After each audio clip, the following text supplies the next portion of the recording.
Lessons podcast. I'm your host, Anthony J. Algman.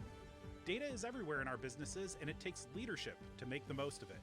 We bring you the people, stories, and lessons to help you become a data leader. Today, I'm joined by Dr. Jason Hlavacs. Jason is a STEM educator and administrator who serves as the principal at the Technology Center of DuPage, TCD, an area career center in the west suburbs of Chicago.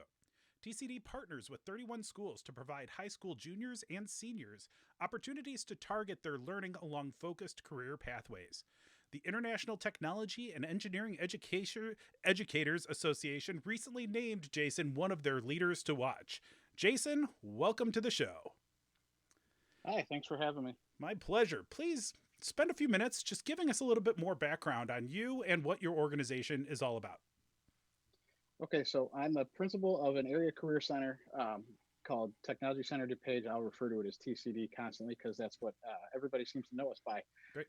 And what we do is we are a career and technical center that is there to support the local schools in helping kids with career pathways that aren't programs that aren't offered in their schools. So we have programs like EMT and fire science. The kickoff program for a nursing program is the nursing assistant program. So we have a certified nursing assistant program. We've got programs in welding and automotive, body and auto tech, and a number of other programs like that. Law enforcement or criminal justice is another one of our big ones. Our most popular program is actually cosmetology. So we have about 170 students that come to us from all these schools. And if they make through all their programs and get the required hours, they actually earn the state license through the state of Illinois and can leave high school with that credential and they're ready to work. So we've got a lot of that going on. Besides that, I came to the Career Center this year. It's my first year there, and I had been an administrator in 2 previous districts running the career and technical programs there. And one of them, I was also what's known within the state as an education for employment director. So I was in charge of a number of different state and federal reports that had to go in. And I work with my current boss on that type of work also that ties in with our federal funding and the funding that we get from the state to make these programs necessary. So like when you're dealing with schools that have programs that are oriented in business, education, family consumer sciences, and industrial technology or technology education, whatever the school or the area calls it, in agriculture is the other big one. Those programs get some funding from the feds and the state so that we can get the pieces of equipment that we need that make the education that goes on relevant to and current standards as far as the types of equipment that they're using and the programs and software that they're using. I had spent a number of years prior to becoming an administrator teaching kids technology and engineering education. So I'm teaching kids some of the more complicated softwares that are out there with AutoCAD and Autodesk Inventor and other types of programming software as far as CNC programming and working on that aspect of the manufacturing world.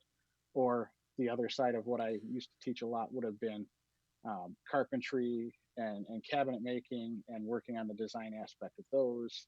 And then occasionally I dabbled into the graphic arts world. So you're talking about design aspects and working with programs within the Adobe Creative Suite.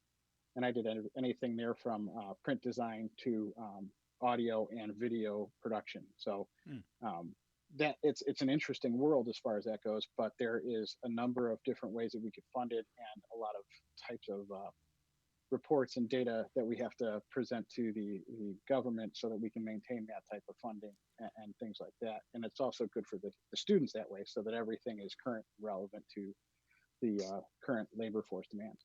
I see. So the students that you have that come to your school, they come so they're at other high schools most of the time, and they come to your high school. Is it on a daily basis or a couple times a week, or how does that work? And are they physically on site whenever they're doing studies? They are physically on site with us for either a morning session or afternoon session. So they're taking 2 to 3 periods off at their own school to come from their elective programs to come to TCD for the electives that they're choosing to take with us. And so they're within that that classroom in that program for about 90 minutes to maybe 2 hours, depending on what school they're from and what their journey is as far as their bus ride to get to us. Right. So there's a bus service that brings the kids to you. Is that part of it? Yes, the schools all get they have to provide the bus and the transportation to the students. There's a handful that will drive themselves for various reasons. They may have an internship that they go to for a certain portion of the time, or like we actually have a handful of kids that live within half a mile from us, so Oh. it just doesn't make much sense for them to go all the way to their school and then come back. And there's a lot of different problematic issues. There's other school districts that refuse to let them drive at all, which is fine. Totally get it from a liability standpoint and everything else that way. But so they're with us for 90 minutes to 2 hours a day, and they're getting in-depth instruction from teachers who aren't necessarily traditionally trained teachers. They are people who they've come out of their field to be teachers. So the EMT instructors that we have, both of them serve on the fire department that our community's in, and they're both lieutenants within there. So they're in leadership positions, and they're that connected to the EMT world, and it's similar to that in all of our programs. We've got nurses that literally just came out of a hospital and started teaching this year within our program. We all the cosmetology teachers some of them even still run their own practice program out of their house, or work in a hair studio or something like that, as extra work or anything like that. And then both of our law enforcement instructors are retired police officers, and like our construction and our HVAC instructors, they both have worked in those fields for years. And so that's the story of all of the instructors within the TCD realm. And it's a different type of experience for kids that way. One, they're in there for a significantly longer period of time, and two, that their instructors are experts within the field that they are learning or teaching to those students. Yeah, I mean, it seems like that's a very unique educational experience for kids in high school. Like, that's something that you would expect at a graduate or postgraduate type of level in college and whatnot, of actually hearing from people that are actively working in those professions as well. So how do you guys find students for your program? Like, how is this marketed as an elective within the high schools, and then you pass grades back to the other schools? How does that work in actually getting students for your programs? It's like that essentially. So there's 31 schools that are sending us students right now, but we directly have 14 districts that we work with that are called the DuPage Area Occupational Education Service, and those districts each send a representative to be on our board of directors. And so each one of they're like our district. And so we work with them and their counselors to make sure that the career programs at their schools are meeting the standards that the feds and the state have given us. And then we provide the extra educational opportunities for students in programs that just aren't, you're not going to have programs that are like we have, or many of those programs at those schools, because it's just not realistic to have them there based on enrollment and things like that. Enrollment drives so much different things at a high school, a normal high school, as far as what programs can happen and things like that. And so we have enough to run 1,000 kids through our school a day, but that's because so many different schools send them. They're sending us 2 or 3 kids per program, some maybe a little bit more, but they can't provide that type of programming at their school because it's just not fiscally responsible, or for a myriad of different reasons as far as instruction and the equipment. Yeah, I mean, it sounds like a lot of the programs that you offer are not small endeavors. Like, to have the kinds of equipment and software and staff that you need to do these pretty highly specialized functions, it makes sense why you would be pulling from a lot of different schools, because it is a relatively niche service. Now, how long has TCD been around? It's been around since the mid-'70s. So wow. we're creeping up on the 45th anniversary, I think, is coming up. And so it's been around, and it's one of the few career centers in Illinois. There's about 30 of them that was actually built from the ground up specifically for career and technical education. A lot of other ones occupy spaces that were warehouse spaces and things like that that were left over, or old schools that were unaccounted, or that due to downsizing and things like that, that there's spaces that are open, but it wasn't quite designed that way. So when we give tours of our facility, especially to people who work within the CTE world or in education, they're astonished by the size of the labs that we have, and the space that we can provide to students. They literally can build a 2-story house within our construction lab. And that's something that you don't see in any high school. And it's literally something you see in the union schools, and some of them can't even provide that type of space. There's one in Elk Grove Village that has the space and it's bigger and better than everything that we have, but it's the closest thing to it that a high school can provide. Yeah, that's really interesting. Now, does TCD and the programs that you offer, I mean, to me, it sounds like a lot of these things are putting your students on a path that would be, in many cases, like an alternative to going to that 4-year college experience, and that they are probably after high school going to continue, in many cases, I'm sure some don't, but in many cases continue down the path that they've been learning at TCD. I wonder, and I'm curious as to what the latest research is in this industry. But is this what the future looks like for more and more types of folks? I just feel like that 4-year education is starting to lose some relevance in the broader context, and more targeted things like this are only going to grow. Is that what you're seeing, or am I reading in too much? No, you're not reading in too much. It is becoming more and more of a trend. If you listen to Mike Rowe and a number of different celebrities out there, they're jumping on this bus for a number of different reasons. I mean, if you look at all the data from the federal government as far as jobs and what's required to do them, only about 20 to 25% of all the jobs in the current labor force really do require a 4-year degree. Yeah. The chunk that gets the kids and anybody into the middle class is really requiring more of like a 2-year degree or certificate programs and things like that. And that's where our programs kind of start. So we get the kids started on finding ways to get those credentials of labor market value, and they have choices then at that point to where they can move to the community college or into a trade school, or some of them are even actually ready to work the minute that they leave our programs if they've completed the whole thing. And there are a lot of parents and people who are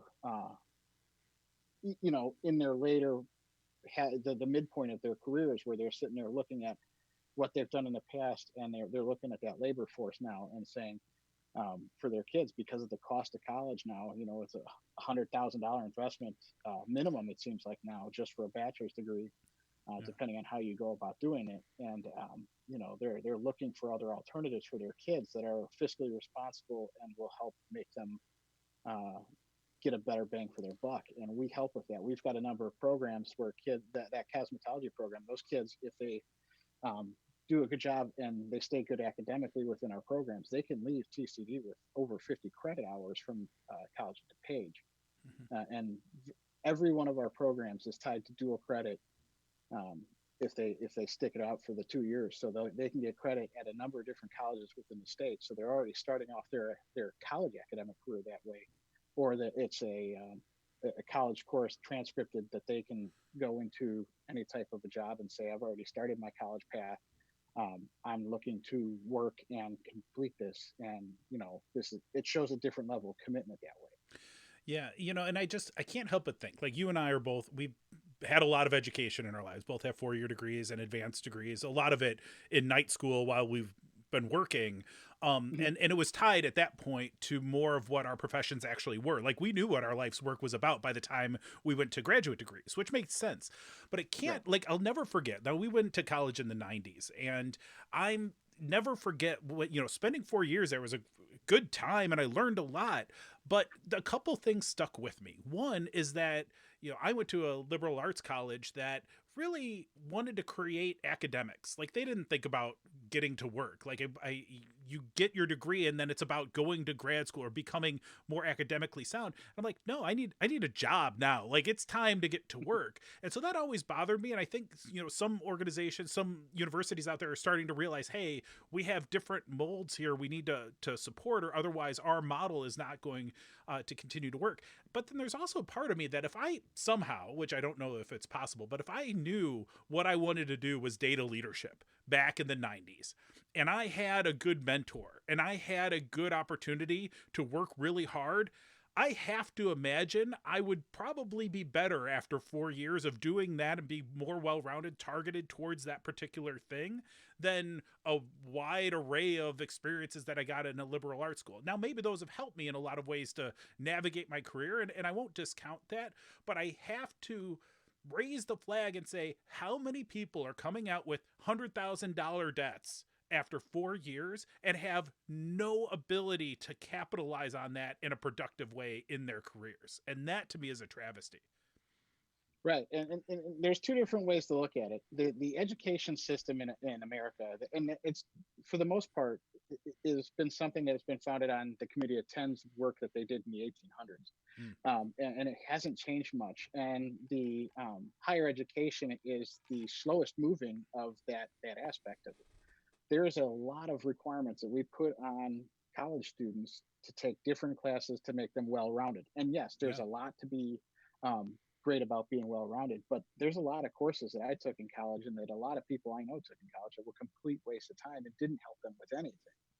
And that's where, if you look at the companies now that are, and different programs and people who are coming up with certification programs and stuff like that, to where if you piggyback that with the certificate programs like you can get in business, where they'll give you a good foundation for what businesses are and how they work, and then you can take different certifications or different classes that are talking about different programming skills within the business world, to where you can get into those niches and know how they work. And it's great. Like, I know one of the educational consultants I've worked with, I mean, her son went out and got a bachelor's degree from MIT. And then when he got done, she's getting ready for him. She's like, have you even started interviewing? Where have you put stuff out? And he's like, no, I've got to take this 6-week data course at this place in New York to get into what I really, really want to be able to do. And so he, after he gets done at MIT, goes down and rents a place in New York City to really learn how to crunch numbers and do a lot of things. And I don't even remember what it was called, but he gets done with that. And then all of a sudden he's got people knocking on his door, and he's commanding $100,000+ salary straight out of college that is notable. And he's got this certificate that it actually is what value, the employers are really seeking. And it's interesting that way. Yeah. Well, I like that because it shows somebody who has a plan, right? They are like, I know what I want and I'm going to go do this. And these are the steps I need to go do this thing. That's when it works. I think that one of the challenges that we have a lot of the time is that people will think and talk and have a new plan without really thinking it all the way through. And I talk in the data leadership world, I talk a lot about talking about working versus actually working. We can have a meeting and talk about data and make nothing happen. Like nothing comes out of that meeting. We talk about it. We had a really good dialogue, and then we can record some stuff that nobody ever looks at. Like that, it just doesn't make any sense. But if we can start to put to use and start to say, you know what? I think I might want to head in that direction over there.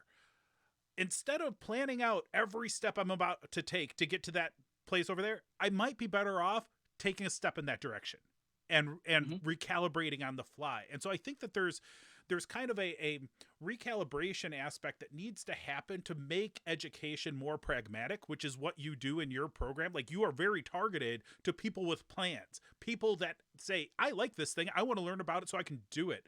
One of the things, and we're talking in this conversation a lot about the educational side. So treating it from how do we create people that can do certain things. I think the other thing that we really want to be thoughtful on, and a lot of the people listening to this podcast will be on the employer side and the business side, where we need to say, do you really need that 4-year degree to do this coding job or to do this XYZ data job in a entry. business. Yeah. Yeah.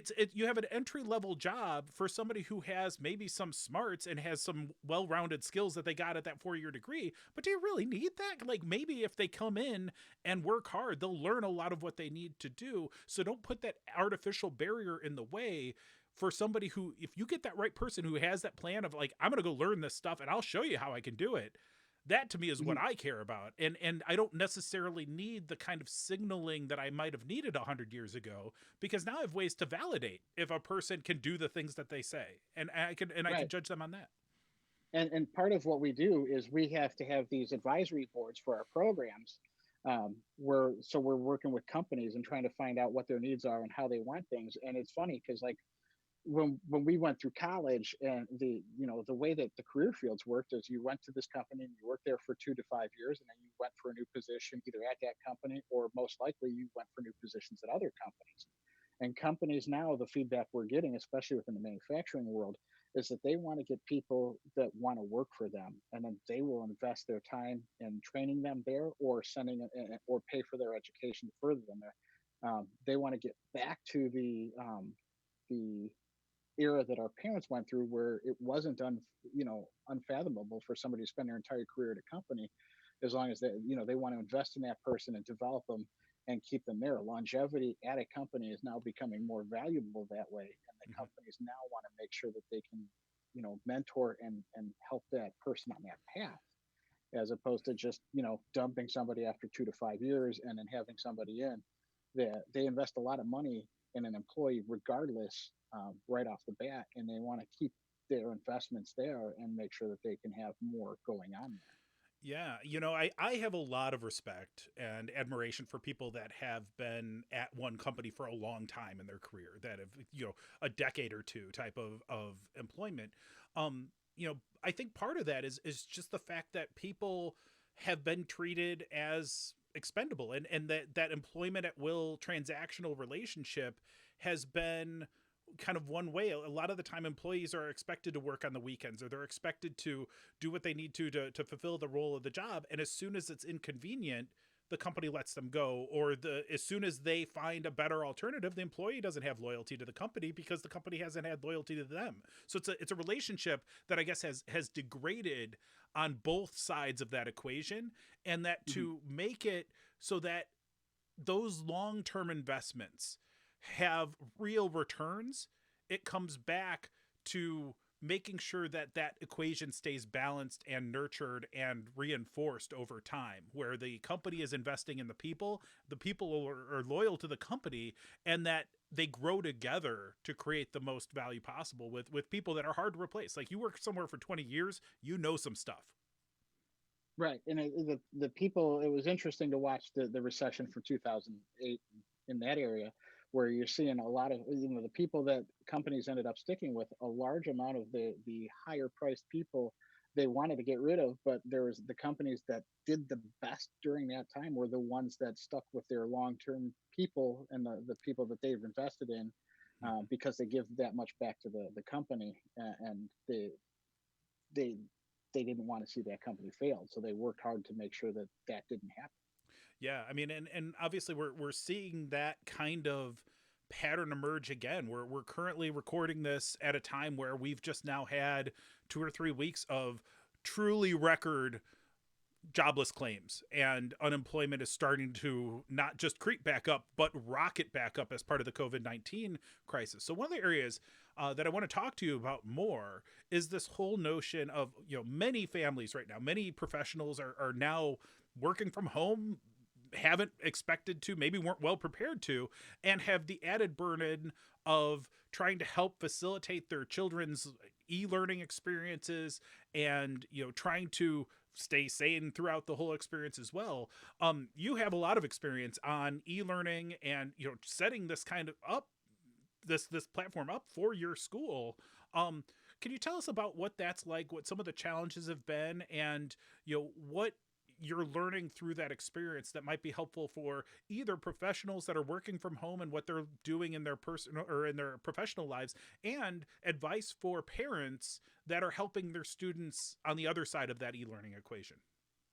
Well, this whole experience has been eye-opening in a number of different ways. It's always been So I've always tried to be on that bleeding edge of technology. When I first started teaching, I had access to a number of different computer tech teaching tools that nobody else did in schools because of how we were funded, with making sure that our kids had it. And so I would look at different ways to try to teach kids and engage them, because I wanted to make sure that I was meeting them where they were, because a lot of my, the students that we were working with are growing up in a different world. Hmm. They're called the screen age generation and things like that. And you want to make sure that you're going to try to doing things and teaching things the way that we were taught isn't going to be as effective for them as opposed to using technology and different components that the kids are growing up with. They're the YouTube generation. Yeah. So it's funny. They're just fascinated by the fact that you've got stuff up on YouTube. It's crazy. And then all of a sudden, so like, I didn't do this when I was teaching, but when I was teaching, I used different online platforms like Moodle, and sometimes I would have access to something like Blackboard. And it was fascinating to see the difference in test scores among students, where it's the exact same test, the exact same questions. It's all multiple choice. And you test two classes with the pencil and paper, and you test other classes and you let them do it on the online platform or the learning management system. And the difference was so significant with the kids that were just taking a test on a computer. Like, their head was in a different position. They were, clicking, and as opposed to, reading that sheet of paper and writing. And it's just fascinating that that was something that mattered to them, and had a difference as far as them demonstrating what they knew. So did they do So better? Did the computer students do better than the paper students, or did the paper students do better than the computer students? the kids taking the exact same test scored significantly better, like 10% better. And this was a study I did during one of my master's degree programs, than the ones that took the pencil and paper. So the Huh. ones that were doing the online testing, and they had there was no reason that they should have. In fact, I tried to looked at the grades for my kids in the class, and had one class that had kids that were scoring worse before I did this, and then they did better. It was crazy that Wow. technology did that. So, coming through college, I took a class online. I took one. I've got an entire master's degree that I did online. That was in the early part of 2000. So I become hooked into the tech side of learning, as a graduate student and as a student, and tried to apply those towards teaching. Hmm. Since then, I've taught graduate classes on flipped and blended learning and online learning, and I'm very familiar with the content building and facilitating a classroom. But what this whole COVID thing has done is, I never, education has been flipped, and the reference now is we've been Apollo 13. We've had to totally redesign everything that we needed to do in education to educate kids, and in a way that we've never done. And I would say the overwhelming majority of teachers aren't prepared for Yeah. it. But they are quickly tapping into resources and finding ways to develop content for kids across all ages and learning spectrums. And it's a struggle. And the educators across the country have done a monumental job in trying to do the best they can and providing the best they can with what they have right now. But being a parent of a kindergartner and a third grader, and seeing that perspective, like, everybody thinks initially, well, the parents are going to be home, so they're going to help, and it shouldn't be too hard. But there's a lot of different burdens that are going on. Yes, parents are home, like me. I'm running a school from home most days of the week. There are days when I go in to do a number of different things, but Hmm. my ability to help my children learn is not what I anticipated it being. I don't have the free time, and things that are as simple as homework deadlines and things like that are different considerations that everybody has to consider. Yeah. Then there's the teachers who are developing all this stuff at home, who have their kids there. So, like, the whole workday is just completely different from that standpoint. And then it's a matter of what are the recommendations, and what is the research saying as far as delivering that content by age group and things like that. Hmm. And so there's a lot of different considerations that way, that teachers in a brick and mortar building, the kids are there for 6 hours a day. I deliver my math for 30 minutes, my language arts for 60 minutes this day. And it's different. Hmm. And it's hard on families for a number of different reasons. Like, both my wife and I are working from home, and we both have devices that our work have given us, and we're fortunate that way that our kids can use our devices. there are other people that we know that have two, three, four, or five kids, and they've got one computer in the house, and trying to balance the online learning for their kids that are at various levels of education, and they all need a computer of some type or device, and Mhm. it's a challenge for a lot of families that way, that now schools are looking at trying to revisit. You know, you've got computers on wheel carts, or they call them cow carts, and so now they're trying to reformat and get a lot of different security aspects taken down and unloading things so that they can be handed out to those kids and used that way. Mhm. Then there's always the socioeconomic issues that you're dealing with, where um, there's been a number of different research articles out there about the amazing amount of access that people have to the internet, but it's not that they have them through laptops. It's the poorest kids that we have out there have access through their parents or their own phones. Yeah. And is that really the right device for somebody to be typing a 10-page research paper, Mhm. or even conducting the research on it? I can remember going through graduate programs where, like, I had my personal laptop, I would have had my work laptop, and depending on whatever devices I had, I may have had three or four screens in front of me where I'm looking at different bits of research, and synthesizing that on one of the devices that's open. And kids from different socioeconomic levels, some have it, some don't, and it's just a matter of trying to get the access for everybody so that we can try to balance that. Yeah. Well, it's not like we had months or years to plan for the current situation. Things happen very, very quickly, and people are scrambling to do the best they can. The thing that I keep thinking about, and I'm curious from your perspective on the education side, is that you talk about the socioeconomic disparities, and like a family with one computer is disadvantaged compared to a family that has half a dozen computers. I'm just looking around my desk right now. I'm like, I have two laptops, a desktop, an iPad, and a phone within 3 feet of me right now. And I use all of them throughout the day. That's probably a little overkill, and I'll admit I have a problem. But when I think about the biggest thing is, like, for a lot of kids, school is the safest, most controlled, best part of their entire day. It's where they get food regularly. It's where they have good adult supervision. It's where they learn the right kinds of behaviors. I imagine that the longer this kind of mandated remote learning goes, the Hmm. bigger the divide between those haves and have-nots. The people that have stable households with computing access and internet access and good devices and all of that, and those folks that really use school as a bit of a refuge. And that scares and terrifies me for the lack of, there's just not a good way, as far as I can tell, to overcome that, at least in the short term. Hopefully in the medium to longer term, there's abilities to get them the help that they'll need. But right now, it's got to be really, really tough on those kids. Well, and I'd like to see the jobs reports and the data from the previous recessions and compared to what we're going through right now, because I Mhm. think different types of jobs have been hit really hard here. Yeah. The food service industry has been hit. There's so many different businesses, small businesses, that are affected this time around, that I think that in 2000, between 2007 and 2010, I think that corporate America took a bigger hit than those small businesses did, Mhm. or those niche companies, and things like that. Right now, like, I mean, I know people who um, their spouses are out of work because they work at a restaurant, and they had to downsize staff significantly. And these were decisions that were made 3 weeks ago, before there was any type of stimulus that was coming out, and that type of thing. And then where the service industry didn't take nearly the same level of a hit back 10 years ago. Yeah. um, but those were people that didn't, depending on like that level of the socioeconomic spectrum. I think that we're going to see different effects, because there's a lot of uh, fear of the unknown that's going on right now. And the economic downturn now is due to a health issue, as opposed to a financial crisis that was caused within various institutions and stock markets and things like that.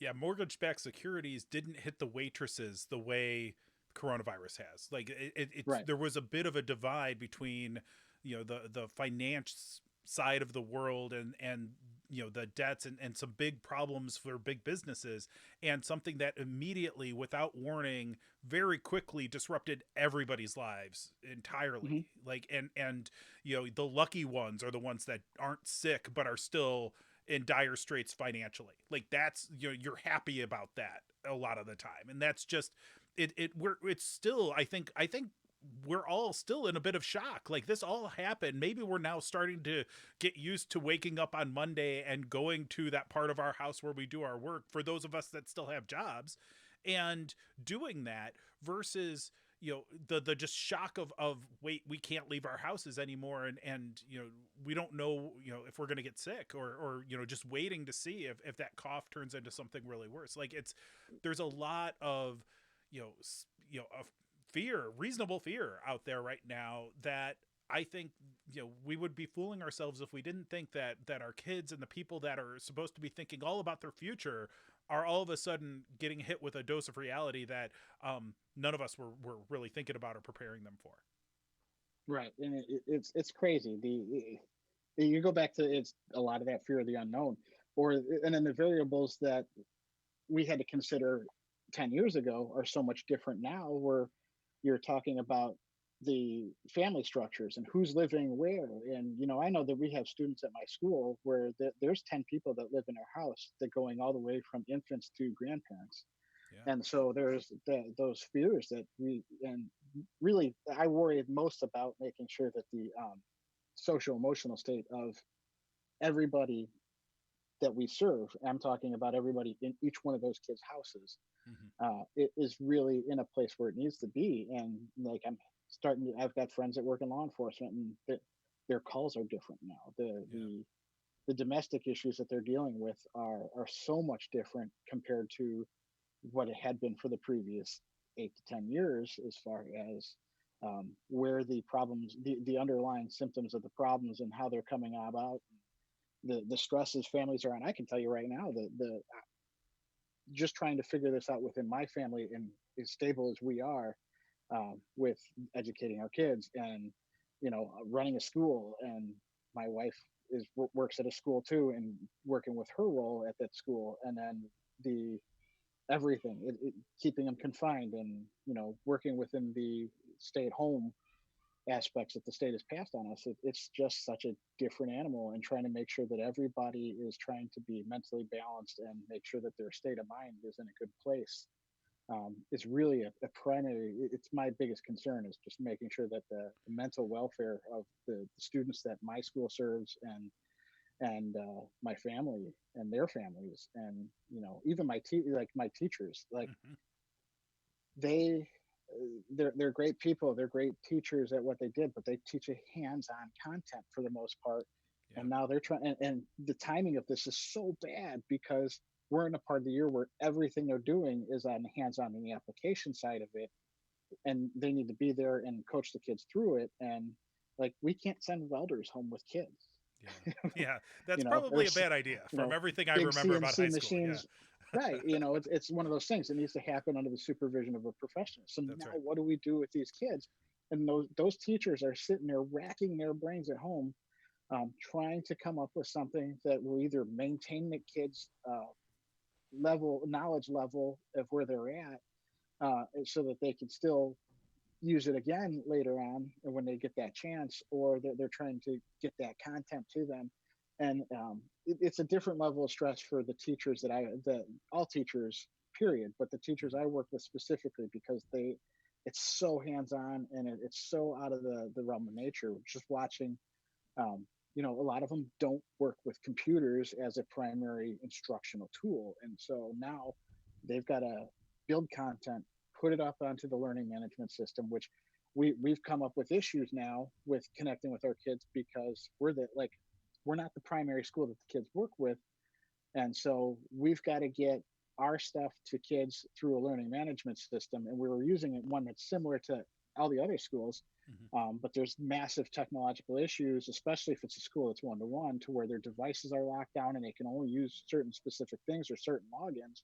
And our kids all have different logins. And combating all of that, and along with making sure that our teachers are, who are working so hard to get the stuff to them, And the certain classes it's fine because they've been kind of using that type of platform as a conduit to get their information to their student throughout the year, to the ones that now, like, they developed an online classroom on March 16th. Mm. And so we've discovered a number of issues, and we're in the process of building a different platform for them to use that will hopefully break down a lot of these technological barriers that nobody really even knew about until Yeah. March 18th. So Yeah. it's been an interesting battle, but like making sure that the social emotional health of everybody involved has just been something that's been on my mind since this all started. Yeah. Well, and it makes it I think your head and heart are in the right place. Like it gives me comfort to hear you say, like, to me it's like say 2 months of learning at a slower pace. Maybe it's even 20% as effective as what they would normally get, like a small amount that can be overcome. We can Mhm. they can figure out a way to backfill some of that knowledge over the course of their lives and careers. But if they lose it entirely mentally during this state, and things spin out of control and people really aren't able to continue forward in a productive way, then that's the thing that's the scariest. Like that, like the being able to help people through this time, and for us to all just hold on and make it Mhm. through, that's the thing that matters. We can rebuild it all once we come out of the crisis mode, but this is a crisis unlike anything any of us have ever been through. It is Yeah, I mean, really, and really weird.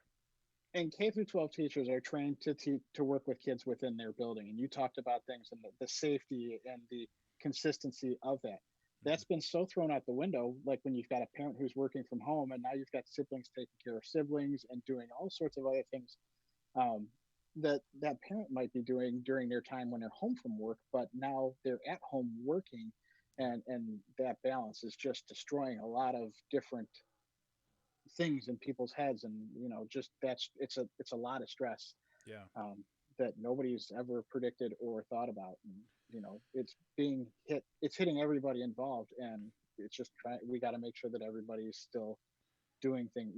Even sitting on your back porch on a nice day is something. Seeing the sun, having that aspect of your life, it does monumental uh, things for your mental well-being. And trying to get that to happen in a state of, it's not necessarily lockdown, but we're encouraged to not leave our house. Yeah, and taking solace wherever you can in those little moments, and trying to find just some sanity and hope for the next day, and to just put one foot in front of the other. As we continue going forward, we will get back to a normal. It may look a little bit different than the normal we were used to, at least for a while, but we will get there. And I think it's a testament to folks like you, and the teachers and educators, and the people that are doing the best they can given the bad circumstances, makes it better for everybody. So I really appreciate that. We probably should call it a show, and wrap it up. Jason, do you have any other words of wisdom or any other thoughts before we wrap things up?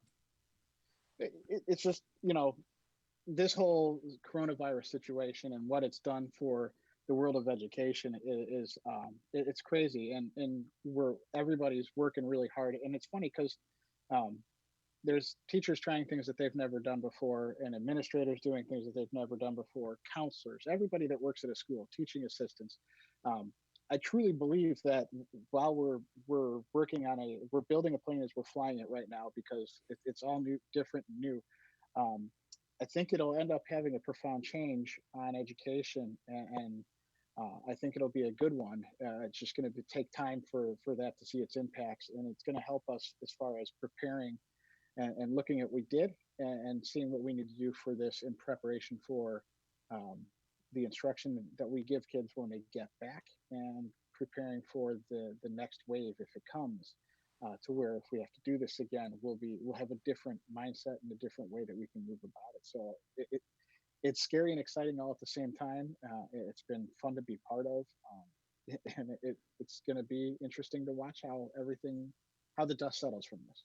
Yeah, yeah, I think that some really good points, and I really appreciate you taking the time to share your wisdom, share some thoughts with our audience. I think, you've got a lot going on and a lot of responsibility, but I'm sure that some of the things that we talked about today will make a real big difference for folks and will give them that much more confidence that, what's happening with their schools, there's some smart people doing some really important things to help everybody. So Jason, thank you again for being here. And I really appreciate you doing this for data leadership lessons and for the folks that are watching or listening. No problem. Anytime. And maybe next time we can delve a little bit deeper into the data aspect of what we look at and analyze within education. But it's been a lot of fun. Yeah, absolutely. We'll have you back again for sure.